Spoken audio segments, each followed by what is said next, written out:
तो एक बार पुनः फिर से मैं बता दूं कि जनगणना को लेकर कि सबसे पहले जानेंगे कि भारत की जो जनसंख्या है, जनसंख्या किसे कहते हैं? तो किसी क्षेत्र विशेष में रहने वाले लोगों की कुल संख्या को उस क्षेत्र की क्या बोलेंगे? जनसंख्या कहते हैं। और जनसंख्या किसी देश के लिए अत्यंत महत्वपूर्ण घटक होता है। अब जनसंख्या माने जनों की संख्या को जो गिनने का काम हुआ वो सबसे पहली बार कब हुआ? 1872 ईस्वी में हुआ था बच्चे। भारत में जनगणना की शुरुआत कब से की गई है? 1872 ईस्वी से। लेकिन 1881 ईस्वी में सबसे पहली बार जो जनगणना की गई उसे हम दशकीय जनगणना कहते हैं। दशकीय शब्द लग जाएगा तो हम लिखेंगे 1881। अब भारत में पहली जनगणना कब हुई थी ये पूछा जाएगा तब बोलेंगे 1872। भारत में जनगणना की शुरुआत किसके समय से हुई? लॉर्ड मेयो के समय से। इसमें लिखा हुआ है बच्चे। अब भारत में दशकीय जनगणना की शुरुआत कब से हुई? 1881 से। और किसके समय से? Lord Ripon. तो ये दो नाम मुख्य तौर पे याद रखोगे जनगणना से संबंधित बच्चे। और 1881 में लॉर्ड रिपन ने बोला कि अब जो भारत में जनगणना की जाएगी हर 10 वर्ष के अंतराल पे की जाएगी। तो अभी हमारी पिछली जो जनगणना हुई थी वो 2011 ईस्वी में हुई थी बच्चे। 2011 की जो जनगणना थी 15वीं जनगणना थी, और जबकि स्वतंत्र भारत की यह 7वीं जनगणना। हम इसमें मुख्य तौर पे बताना चाहते हैं बच्चे 2021 में जनगणना होना चाहिए नियम के अनुसार दशकीय का माने 10 वर्ष के बाद। लेकिन 2021 में चूँकि एक महामारी थी। कौन सी महामारी? कोरोना। तो कोरोना का रोना रोकर भारत क्या विश्व के कई सारे देशों ने ये काम नहीं कराया बच्चे। तो इस तरीके से समझो कि भारत में समझो कि दशकीय जनगणना हमारी जो 2021 में नहीं हुई है वो बड़ी जल्द होने वाली है बच्चे। चारों तरफ तैयारी चल रही है और अब इसको किया जाएगा। और ये थोड़ा सा जानेंगे कि भारत में पहली बार नहीं 2-3 बार ऐसा हुआ है कि दशकीय जनगणना होना चाहिए मूल समय पे, लेकिन वो 2 साल 3 साल के बाद कराया गया है। क्यों? इन्हीं महामारियों के कारण। तो अब हम आगे बढ़ते हैं कि भारत का क्षेत्रफल, अब थोड़ा जनगणना और क्षेत्रफल दोनों की चर्चा हम लोग करते हैं। काफ़ी इम्पोर्टेंट एक क्वेश्चन यहाँ से भी रहेगा ऑब्जेक्टिव क्वेश्चन में कि भारत का क्षेत्रफल विश्व के क्षेत्रफल का मात्र 2.4% है। माने जहाँ जगह की बात करेंगे, एरिया की बात करेंगे, तो क्षेत्रफल में है मात्र 2.4%, जबकि भारत की जनसंख्या विश्व की कुल जनसंख्या का 17.5%। जगह है कम लेकिन आदमी है ज़्यादा। तो अब हम पढ़ेंगे कि जनसंख्या वितरण क्या है। तो 2011 के दृष्टिकोण से अगर हम कहेंगे जनसंख्या वितरण का मतलब होता है बच्चे जनसंख्या का फैलाव। माने समझो कि कितनी जनसंख्या है, कितने जगह में फैला हुआ है, यहाँ पे कितने कम जगह में कितने लोग रहते हैं, यहाँ की साक्षरता क्या है, लिंगानुपात क्या है। स्टार नहीं ट्रिपल स्टार लगा लो। अगर बोर्ड के एग्ज़ाम में ये क्वेश्चन न पूछे हो ही नहीं सकता। बोर्ड तो बोर्ड है। अगर Bihar police, army, SSC, railway अगर कहीं जा रहे हैं बच्चे, गारंटी है एक क्वेश्चन इसी से रहेगा। जैसे कहते हैं कि भारत की कुल जनसंख्या 2011 की जनगणना के अनुसार कितनी है बच्चे? तो 102.8 करोड़ 2001 की जनसंख्या के अनुसार था। ठीक है ना जी। लेकिन 2011 में इसकी जनसंख्या है 121 करोड़ 8,54,977। ये डाटा याद रखोगे बच्चे। अगर हम कहें कि भारत का क्षेत्रफल कितना है तो 32,87,263 किलोमीटर। काफ़ी इम्पोर्टेंट ये डाटा मैं बता दूं बच्चे, कोई कंपटीशन देते उसमें पूछेगा ही। घनत्व की बात करेंगे तो भारत की जनसंख्या का घनत्व जो है 325 था। कब? 2001 में। वो बढ़कर कितना हो गया है? 382। माने भारत के 1 किलोमीटर लंबे और 1 किलोमीटर चौड़े जगह पर 382 लोग रहते हैं बच्चे। आ रहा समझ में ना। और इस तरीके से साक्षरता की बात करें कि कितने लोग पढ़े लिखे हैं, तो साक्षरता में भारत में 74.04% लोग हैं जो साक्षर है, माने इतने पढ़े लिखे लोग हैं। ठीक है, बाकी अनपढ़ है। लिंगानुपात की बात करते हैं बच्चे। लिंगानुपात कहते हैं किसी भी देश में, किसी क्षेत्र में 1000 पुरुष पर स्त्रियों की जो जनसंख्या होती है उसी को हम लिंगानुपात कहते हैं, माने लिंग का अनुपात। तो भारत में अगर कहा जाए तो 2001 की जनगणना में जहाँ 933 थी वो बढ़कर हो गया 943। इसे याद रखेंगे हम लोग बच्चे, काफ़ी इम्पोर्टेंट है। तुम लोग को फिर से बता दूं मैं, अर्थात भारत में अगर 1000 पुरुष है तो स्त्रियां कितनी हैं? 943। माने बाकी जो भी 57 व्यक्ति ऐसे होते हैं जिनकी शादी नहीं हो पाती है बच्चे। तो ये तो भारत का आंकड़ा है। अगर भारत के विभिन्न राज्यों की बात करें हम, तो राज्यों में बहुत अनियमितता है बच्चे।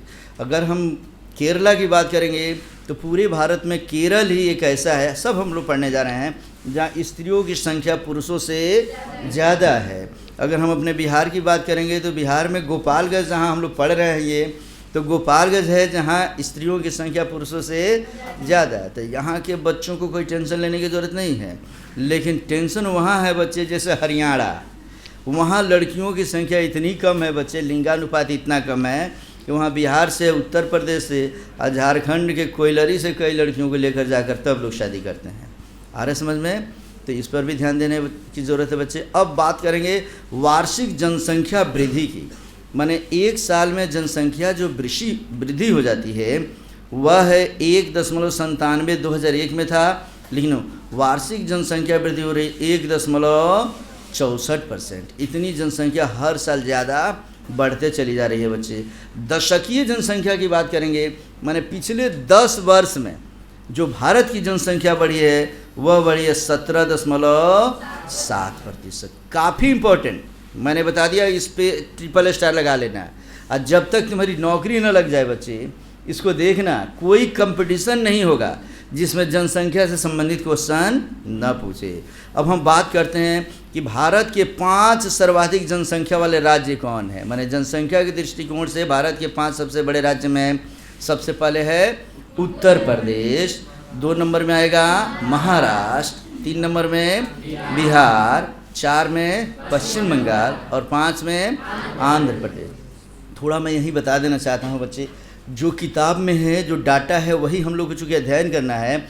लेकिन सच पूछा जाए और अगर कहा जाए तो बिहार की जनसंख्या घनत्व अगर मैं मानूँ मेरे अनुसार तो वो भारत में सबसे अधिक है बच्चे। लेकिन आंकड़ों के अनुसार जब निकाला जाता है तो वह जनसंख्या घनत्व सबसे अधिक किसका होता है? यूपी का, महाराष्ट्र का। पूछोगे सर ऐसा क्यों?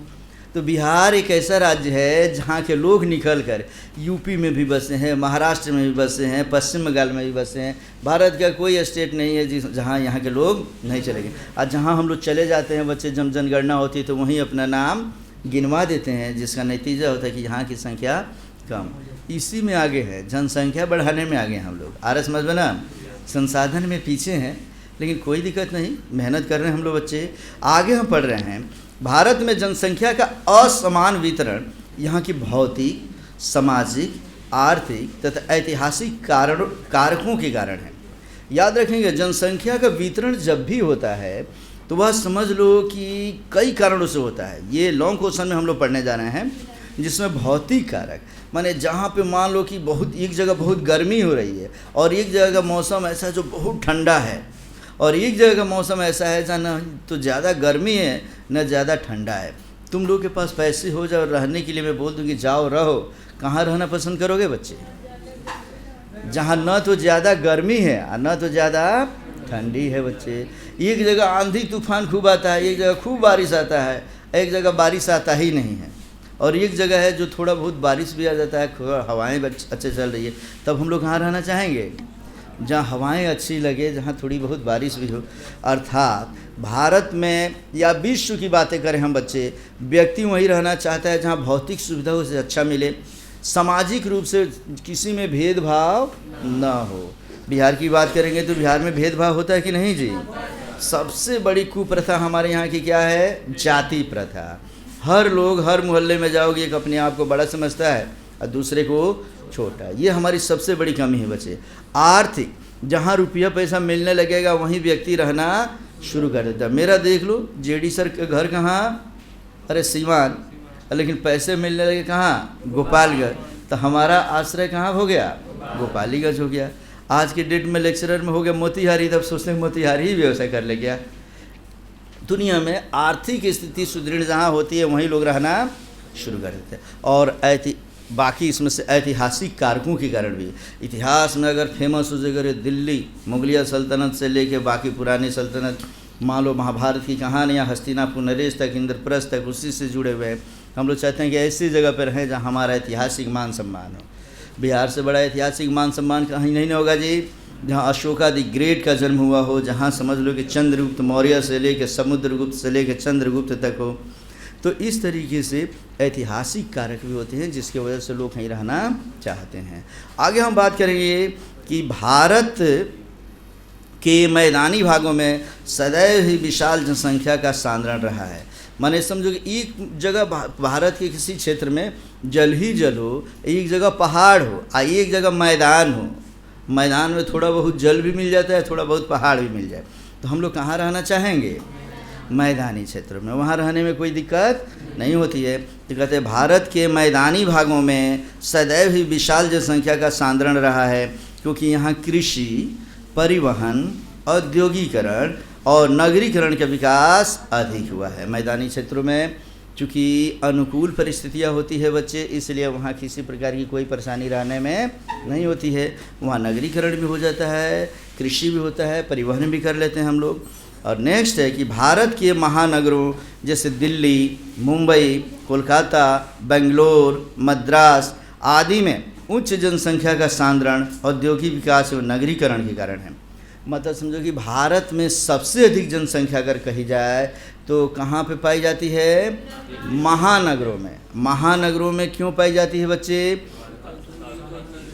हाँ, माने महानगर जो भी होता है ना, वहाँ पे औद्योगिकरण, औद्योगिक विकास होता है और उद्योग में काम करने वाले लोगों की संख्या वहाँ जुट जाती है और उनको कई सारी सुविधाएं मिलने लगती है। और जब उद्योग में जब पैसे कमाते हैं तो उनको स्कूल चाहिए, कॉलेज चाहिए, तो बगल वाले में स्कूल कॉलेज भी खुल जाते हैं बच्चे, और हम लोग वहाँ रहना शुरू कर देते हैं। और नगरीकरण तो मुख्य कारक है बच्चे। गांव का भी कोई व्यक्ति देख लेना, जब भी पढ़ा लिखा हो जाता है तुरंत वो शहरों की तरफ आकृष्ट हो जाता है कि शहर में शिक्षा मिल जाती है, स्वास्थ्य मिल जाता है, यातायात मिलता है, दूरसंचार मिलता है, इस प्रकार की कई सारे बैंकिंग की सुविधा मिल जाती है बच्चे, बिजली की सुविधा मिल जाती है।